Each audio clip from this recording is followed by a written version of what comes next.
Festival de Cannes est une manifestation importante dont le cœur central est la sélection officielle. Les gens viennent voir des films.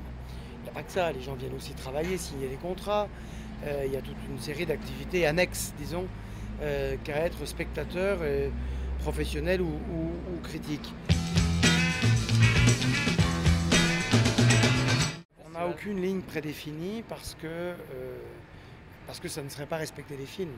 Si je définissais une ligne préalable, alors j'expliquerai après à quelqu'un en disant t'es pas dans la ligne. Non, une sélection, c'est des bons films.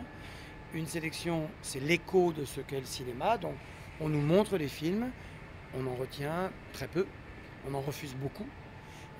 Et ce très peu doit quand même donner un instantané, une photo de ce qu'est le cinéma. Il n'y a pas que des habitués, mais cette accusation est toujours portée là au moment où vous la faites, juste avant Cannes.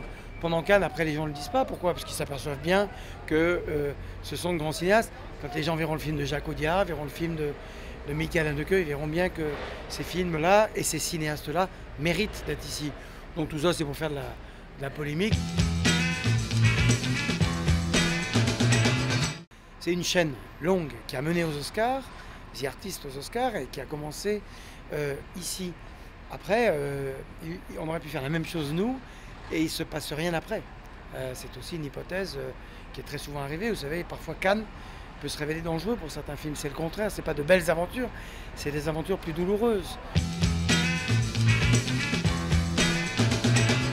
J'ai coutume de ne pas commenter les palmarès, mais même de ne pas faire de palmarès. D'abord parce qu'on aime les films de la même manière, tous, et puis parce que là, c'est plus de mon ressort. Je laisse ça à la sagacité de l'opinion et du jury.